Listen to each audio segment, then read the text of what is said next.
real connection happens when the person we show to others is the same person we're feeling on the inside.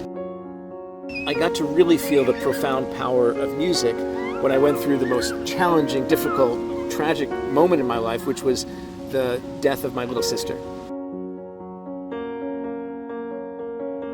My name is Murray Hidary. I'm the creator and composer of MindTravel, and we're here in beautiful Santa Monica Beach. So if we were to think about the organizing principle of the whole universe, and for me, it really comes down to vibration. Everything at every scale of the universe, from the smallest subatomic particles to the largest gravitational waves undulating through space over billions of light years. Those are all vibrations. When we assemble a piece of music, we're essentially assembling a whole bunch of particles, a whole bunch of notes, a whole bunch of pitches into a larger tapestry. That is the fabric of all matter. I got very lucky. I found meditation as a teenager. And then I discovered Zen Buddhism, Zen meditation, then deeply studied under two great masters, music of the Zen monks.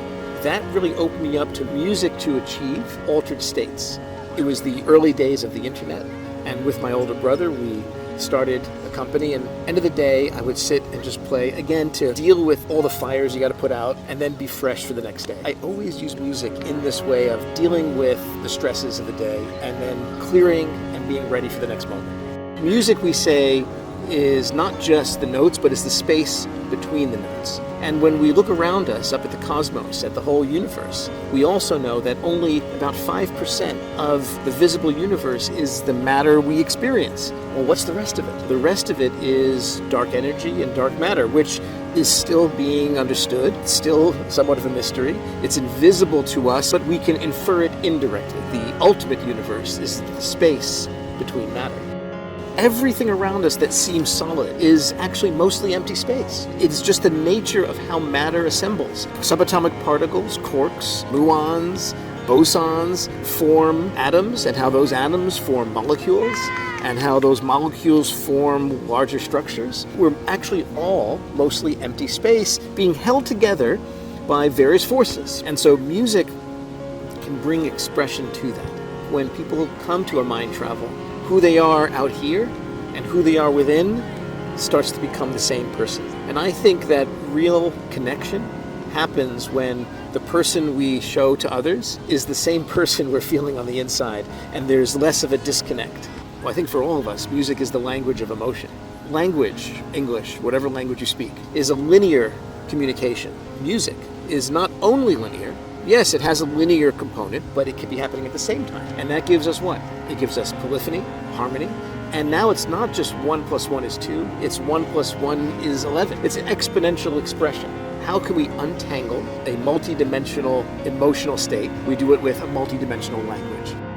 I got to really feel the profound power of music when I went through the most challenging, difficult, tragic moment in my life, which was the death of my little sister. She was only 23, and it was a tragic accident. And not only did we lose her, but I was there present for the accident. So trauma of what I experienced, as well as just not having my sister around anymore.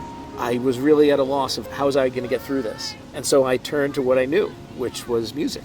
And I would sit at this piano every day and just play that pain through me. And little by little, it created an opening, and it actually enabled me to feel love on a level I could never even imagine, more so than even before it happened. And that really was the inspiration to bring mind travel to other people. So much of going through grief or anything challenging, we initially have a resistance to it. And that resistance actually persists through the grieving process. By accepting it, we collapse that space. We're not pushing it away anymore.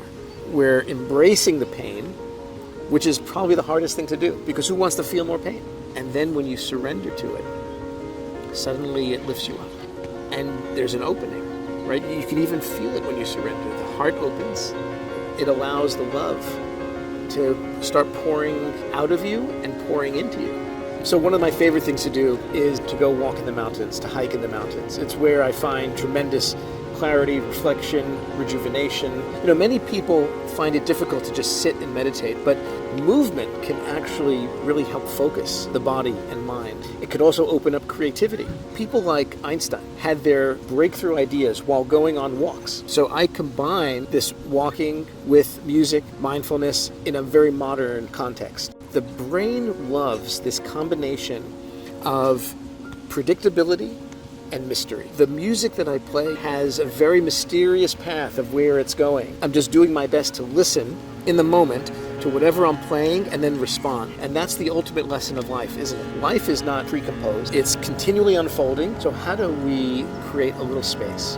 Whether it's having a meditation practice, going for a walk on the beach, doing a walking meditation, have something healthy that is allowing all of the other stimulus to just fall away, dissolve away. The mind, the body, our nervous system requires that. You know, there's something magical about an experience that lets you have your alone time, but in togetherness. And it creates this quilt of human experience.